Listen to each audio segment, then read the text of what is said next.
வேதா தன்னுடைய அறையில் தலையணையை கடித்து கொண்டிருந்தாள். உன்னை கடிச்சா போதாது என்று குத்தினாள். அப்படியே கட்டி கொண்டாள். இன்னும் எத்தனை நாள்? என்னாலே பொறுக்க முடியாது. 1 வாரம் டைம் தருகிறேன். இந்த 1 வாரத்துக்குள் இந்த தலையணைக்கு பதிலாக நீ இருக்கணும். இல்லைனா உன்னை பயங்கரமா டார்ச்சர் பண்ணுவேன். இரு, இப்பவே ஆரம்பிக்கிறேன். தன்னுடைய போனை எடுத்து பிரசன்னாவிற்கு ஃபோன் செய்தாள். பிரசன்னா ஃபோனில் தெரியும் நம்பரை வைத்து ஸ்பீக்கர் போட்டு, ஹே வேதா, எங்கே இருக்கே? வேதா, ரொம்ப முக்கியம். என்னுடைய நம்பர் உங்ககிட்ட இருக்கு. அந்த ஆளு கொடுத்திருப்பார். தெரியும். தெரியாமல் ஒரு நாள் ஃபோன் பண்ணிட்டேன். அதை வச்சுக்கிட்டு இருக்கட்டும். அதனால் என்ன? பிரசன்னா, அவன் அந்த அளவுக்கு உன்மேல் பைத்தியமாக இருக்கான். உன்னை பார்க்காமல் கிழவனா மாறிட்டான். ஆனால் மூச்சுக்கு 300 முறை வேதா வேதான்னு சொல்லிட்டு இருக்கான். வேதா, நான் கூப்பிட்டதுக்கு காரணமே அதுதான். அவர்கிட்ட என்னை மறந்துட சொல்லுங்க. எனக்கு ஒருத்தர் ப்ரொப்போஸ் பண்ணிட்டு இருக்காரு. அவரை கன்சிடர் பண்ணலாம்னு பார்க்கிறேன். என்னுடைய பிரச்சனை எல்லாம் சொன்னேன். வேற ஒருத்தர் மனைவியா என்னை பார்க்க மாட்டேன்னு சத்தியம் பண்ணிட்டார். அவர் என்னை விட்டு ஓடி ஒழிய மாட்டார். அதை கேட்ட அஸ்வத் அதிர்ந்தான். பிரசன்னா, நோ, அஸ்வத்துக்கு கொஞ்சம் டைம் கொடு ப்ளீஸ். வேதா, எதுக்கு?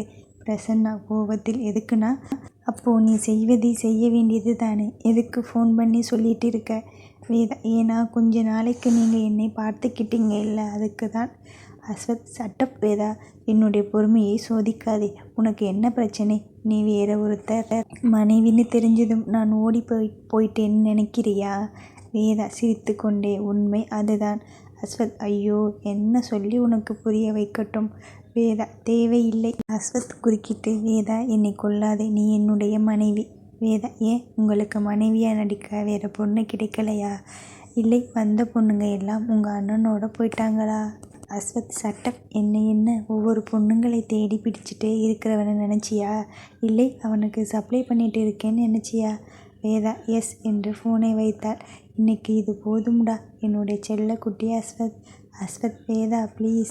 பிரசன்னா, போதும்டா, அவள் வச்சிட்டா. அஸ்வத் தலையில் அடித்து கொண்டு, நான் என்ன பண்ணணும்? பிரசன்னா, நேற்று அஸ்வினை பார்த்து பேசினதானே, அப்போவே இதை பற்றியும் பேச வேண்டியது தானே? அஸ்வத், இப்போதான் தம்பின்னு சொல்லிட்டு வரேன், அதுக்குள்ள உன்னோட பொண்டாட்டி எனக்கு வேணும்னு சொல்லுறியா? உள்ளுக்குள்ளே நடுங்கிட்டு இருக்கேன். அது உனக்கு புரியாது. வேதாவுக்கு உடம்புக்கு முடியலை, கர்ப்பமாக வேற இருக்கா. இந்த நேரத்தில் அஸ்வின் உள்ளே வந்தால் டென்ஷன் கொடுத்து அவளுக்கு ஏதாவது ஆகிடுமோன்னு பயமாக இருக்கு. பிரசன்னா, என்ன பேச்சு பேசுகிறா பார்த்தியா? எனக்கு என்னவோ சந்தேகமாக இருக்கு. நீ அவள் பக்கத்தில் இருக்கும் பொழுது எனக்கு ஃபோன் பண்ணலை. இப்போது என்னுடைய ஃபோன் நம்பர் தேடி கண்டுபிடிச்சி ஃபோன் பண்ணியிருக்கா. உண்மையை சொல்லு. உன்னோடு தனியாக இருக்கும் பொழுது என்ன எப்படி நடந்துக்கிறா? அஸ்வத், ரொம்ப மோசமாக நடந்துக்கிறா. குட்டி ட்ரெஸ் போட்டுட்டு வந்து இன்னைக்கு காலையில் நடந்த கூத்து உனக்கு தெரியும். நேற்று நீ என்னை அங்கே பார்த்த இங்கே பார்த்தேன்னு சண்டை. பிரசன்னா கலகலவன சிரித்தான். டேய், அவளுக்கு உண்மையில் சந்தேகம் வந்துடுச்சு. அஸ்வத், அப்படின்னா? பிரசன்னா, லூசு, உன்னை கண்டுபிடிச்சிட்டா. அஸ்வத், எப்படி சொல்லற? பிரசன்னா, டேய், பொதுவாக வேதா அடுத்த ஆண்கள் முன்னாடி எப்படி இருப்பா? கொஞ்சம் கம்பீரமா, மிடுக்கா, கொஞ்சம் கூட கண்ணுக்கு குற்றம் இல்லாமல் ட்ரெஸ் பண்ணிட்டு இருப்பா. ஆனால் உனக்கு முன்னாடி மட்டும் ஏன் இப்படி நடந்துக்கிறான்னு கொஞ்சமாவது யோசிச்சு பார்த்தியா? அஸ்வத் உதட்டில் புன்னகை பூத்தது. முகம் சிவந்தது. சொன்னேன் இல்லை, கண்டுபிடிச்சிடுவான்னு. வேணும்னு என்னிடம் விளையாடிட்டு இருக்காளா? கடவுளே, இதை கூட கண்டுபிடிக்க முடியாத அளவுக்கு என்னுடைய மூளை வேலை செய்யாமல் போச்சு. பிரசன்னா, அப்படி இல்லை முட்டாளே, உனக்கு மூளைக்குள்ளே ஏகப்பட்ட பிரச்சனை போய்கிட்டு இருக்கு. அதனால தான் இப்போது மூஞ்சி சிவந்து இருக்கே. அதுக்கு காரணம் என்ன? உன்னை பயங்கரமாக வச்சு செஞ்சிருக்கான்னு நல்லா தெரியுது. அஸ்வத் தன் பின்னந்தலையில் தட்டி கொண்டான். தனக்குள் சிரித்து கொண்டான். அவளை என்ன செய்கிறேன் பாரு என்று மனதுக்குள் சொல்லி கொண்டான். பிரசன்னா அவன் முகத்தருகே 2 கையையும் ஏந்தி, ரொம்ப வலியுது. அஸ்வத் அவன் கையை தட்டிவிட்டு, போடா என்று சிரித்தான். அஸ்வத் ஃபோன் ஒலித்தது. சொல்லுடா. அஸ்வின் அப்பார்ட்மெண்ட் வரை பிரதீப் வந்துட்டான். அவனுடைய சந்தேகத்தை வலுப்படுத்த வேண்டாம்னு நான் சாதாரணமாக நகர்ந்து வந்துட்டேன். அம்மா வீட்டில் தனியாக இருக்காங்கடா. அஸ்வத், ஒன்றும் பிரச்சனை இல்லை. அப்பார்ட்மெண்ட் கேட் உள்ளே நுழைஞ்சாலே அவனை அடி பிரட்டி எடுத்துடுவாங்க. பயப்படாதே. நீ எங்கே போயிட்டு இருக்க? அஸ்வின் ஹாஸ்பிட்டல்.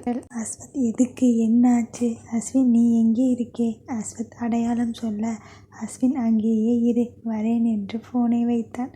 அஸ்வத் வேதாவிடம் வாங்கிய பேச்சுக்களுக்கு எப்படியாவது தன்னுடைய பிரச்சனையை அஸ்வினிடம் பேச வேண்டிய தேவை, அவசரம் அவனுக்கு இருந்தது.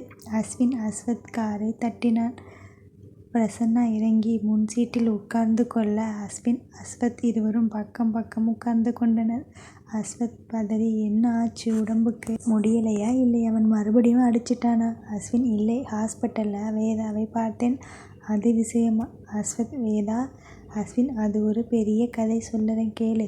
என்னுடைய நிம்மதியெல்லாம் போன கதை. மாமாவுக்கு 2 பொண்ணுங்க, வித்யா, வேதா. அதில் ஒன்றை நான் உயிராக காதலிச்சேன். ஆனால் விதி எங்களை பிரிச்சிடுச்சு.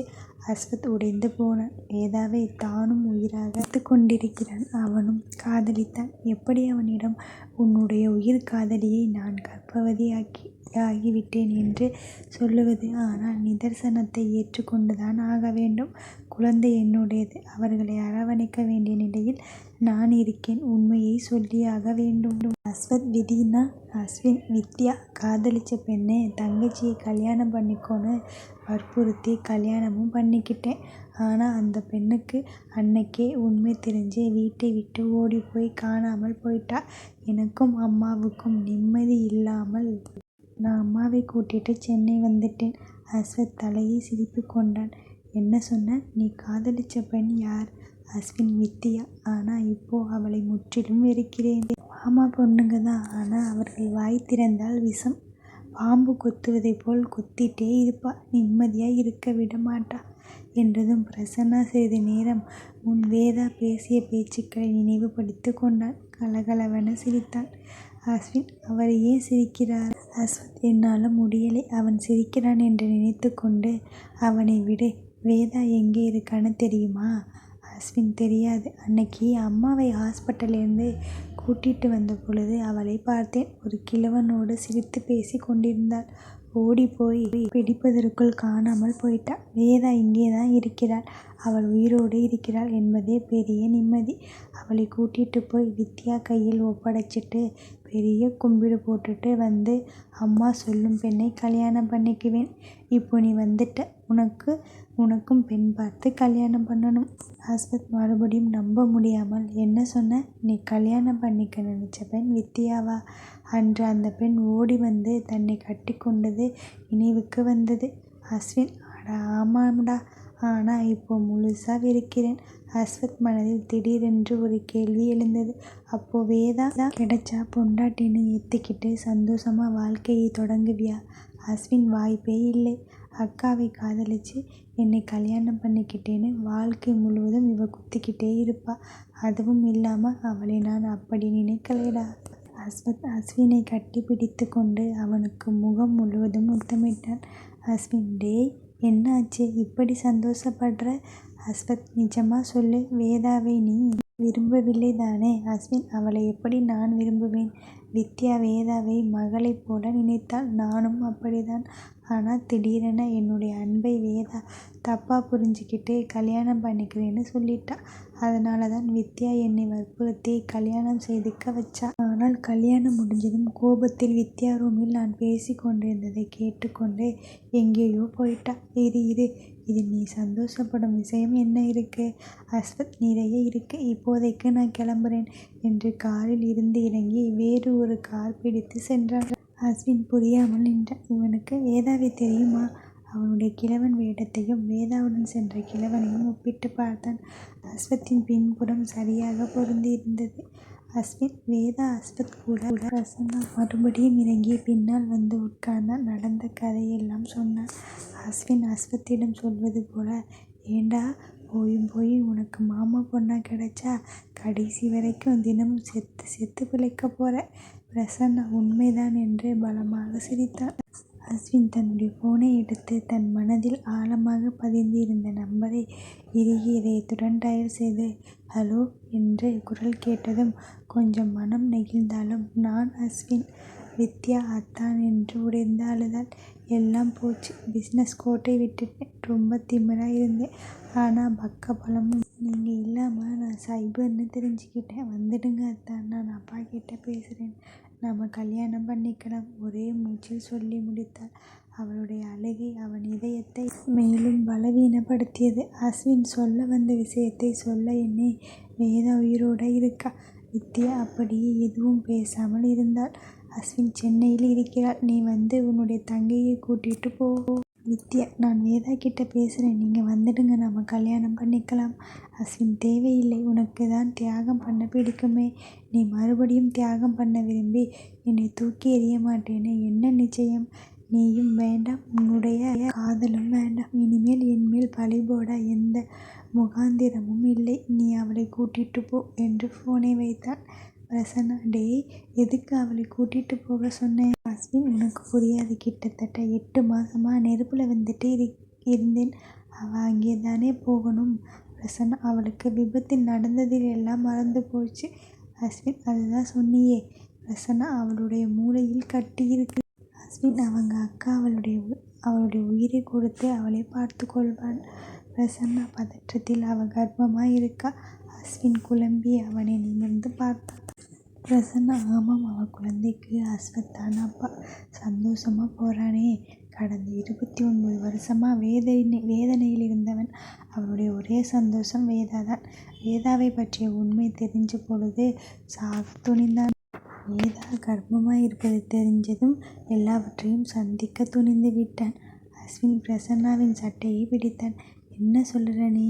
அஸ்வத் வேதாவை கர்ப்பமாக்கி விட்டானா? அசிங்கமா இருக்கு. சி, டிரைவர், காரை நிறுத்துங்க. பிரசன்னா, டேய், கொஞ்சம் பொறுமையா கேளுடா. அஸ்வின் இறங்கி பிரசன்னா சட்டையை பிடித்து, வேதா எங்கே தங்கியிருக்கா? பிரசன்னா விலாசம் சொன்னதும் அவன் சட்டையை விட்டு நகர்ந்தான். பிரசன்னா இறங்கி, கொஞ்சம் கேளுடா, அவன் வேணும்னு எதுவும் பண்ணலை. எல்லாத்துக்கும் காரணம் நான் தான். அஸ்வின், அப்படின்னா? பிரசன்னா விளக்கம் சொல்லியதும் இன்னும் அதிக கோபமானான். என்ன, விடை தெரியாத பொண்ணை வச்சு விளையாடிட்டு இருக்கீங்களா? அவனுங்களோட பழகி கொடூரமான புத்தி உங்களுக்கும் வந்துடுச்சுல்ல? மற்றவர்கள் போல அவனுங்களை குறை சொல்லிட்டு இருக்கீங்க. கேவலமா இருக்கு. பிரசன்னா, டேய் நில்லு. சரி, உண்மையை சொல்லு. நீ காதலிச்சியே வித்யாவை, தொட்டதில்லைன்னு சொல்லு. அஸ்வின், 2 பேரும் விருப்பப்பட்டு சேருவதும் இதுவும் ஒண்ணா? பிரசன்னா, அது போல தாண்டா, அவங்களும் விருப்பப்பட்டு சேர்ந்தாங்க. அஸ்வின், 2 பேரும் விருப்பப்பட்டாங்கன்னா ஒருத்தரை பற்றி ஒருத்தர் உண்மையா தெரிஞ்சுக்கிட்டு காதலிச்சாங்களா? பிரசன்னா, ஐயோ, காதலுக்கு என்ன புதுசா ஒரு வியாக்கானம் சொல்லுற? எல்லாம் தெரிஞ்சுக்கிட்டு தான் காதலிக்கணுமா?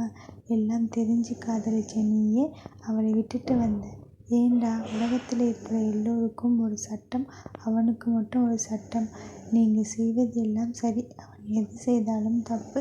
என்னடா பாவம் பண்ணினான் சொல்லு என்று அஸ்வின் சட்டையை பிடித்தான். அஸ்வின் அமைதியாக நின்றான். பிரசன்னா, போதும்டா போதும். அவனை புரிஞ்சுக்க வேண்டிய நீயே இப்படி அவனிடம் கோபப்படலாமா? அவனுக்கு உன்னை விட்டா யார் இருக்கா? புரிஞ்சுக்காம அவனை குறை சொல்லிட்டு, உங்களை மாதிரி ஆட்கள் இருக்கும் வரை அவன் அனாதை தாண்டா. இருந்துட்டு போறான். இவ்வளவு நாள் வாழாம இருந்தானா என்ன? விடு, அவனுடைய சந்தோஷம் வேதா. அவளையும் அவனை விட்டு பிரிச்சுட்டு. அவன் கஷ்டப்பட்டா சந்தோஷப்பட கூட்டமே இருக்கு. அது கூட நீயும் சேர்ந்துடு என்று அவனை விட்டு தள்ளி நின்ற காரில் ஏறிச் சென்று கிளம்பினான்.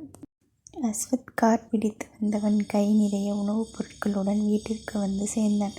பெல் அடித்து காத்திருந்தவன் வேதா வந்து திறந்ததும் உலகமே தன்னுடைய காலடியில் இருப்பது போல மிதந்தான். வேதா, என்ன தாத்தா, வேலை முடிஞ்சதா என்று அவன் கையில் இருந்து பையை வாங்கி கொண்டே கேட்டான். அஸ்வத் அவளுக்கு பதில் சொல்லாமல் கதவை சாத்திவிட்டு உள்ளே வந்தான். வேதா சமையலறைக்கு சென்று வாங்கி வந்த பொருட்களை வைத்துவிட்டு திரும்பியவள் அவளுக்கு நெருங்கி நிற்கும் அஸ்வத்தை பார்த்து திடுக்கிட்டு சுதாரித்து கொண்டு, என்ன தாத்தா வேணும்? அஸ்வத் அவளை இழுத்து அணைத்து, நீதான் வேணும். வேதா அதிர்ந்தாள். தாத்தா? அஸ்வத் அவளை அள்ளி தூக்கி கொண்டு, உனக்கு தான் தெரியுமே, நான் ஒரு சொல்லு பாட்டுன்னு. வேதா குழம்பினாள். அஸ்வத் அவளை தூக்கி வந்து கட்டிலில் படுக்க வைத்து இறுக்கி அணைத்து கொண்டான். வேதா, தாத்தா, நீங்கள் இப்படியெல்லாம் என்று சத்தமாக ஆரம்பித்தவள் அஸ்வத்தின் கண்களை பார்த்து சத்தம் குறைந்தது. பண்ணிட்டு இருந்தீங்கன்னா நான் போயிடுவேன். அஸ்வத், உன்னை எங்கேயும் போக விடமாட்டேன்டி முயல்குட்டி என்றதும் அவள் கண்களை அகல விரித்து பார்த்தாள். அஸ்வத், இப்படி பார்த்தே என்னை கொன்னுடுவேடி நீ என்றவன் தாடி மீசை பிய்த்து எறிந்து அவள் உதட்டை உரிமையாக்கினான். அவளோ திடீரென அஸ்வத்தின் மாற்றத்தை எதிர்பாராதவள். அவனுடைய தாக்குதலுக்கு குலைந்து போனாள். திடீரென ஏதோ நினைவுக்கு வந்தவள் அவனை தள்ளிவிட முயற்சிக்க, அவனோ நான் பார்த்துக்கிறேன் என்று உறுதியளித்தான். இருவரும் ரொம்ப காலமாக இயங்கிக் கொண்டிருந்தது அவர்களுக்குள் நடந்தது. அஸ்வத் அவனுக்குள் உறங்கும் அவளிடம், முயல்குட்டி, இனி நமக்குள் எந்த குழப்பமும் இல்லை. நாம கல்யாணம் செய்துக்கலாம், சரியா என் பொண்டாட்டி என்று முத்தமிட்டான். வேதா என்று பேசக்கூட வலுவில்லாமல் அவனை நெருங்கி உரசினாள். அஸ்வத், இனிமேல் நாம பிரியவே கூடாது. அஸ்வத் அவளை மேலும் இறுக்கி அணைத்தான். அந்த அறையில் காதல் மனம் வீசியது. விடை தெரியாமல் குழப்பத்தில் இருந்த அவர்களுடைய உறவிற்கு புது வெளிச்சம் கிடைத்தது.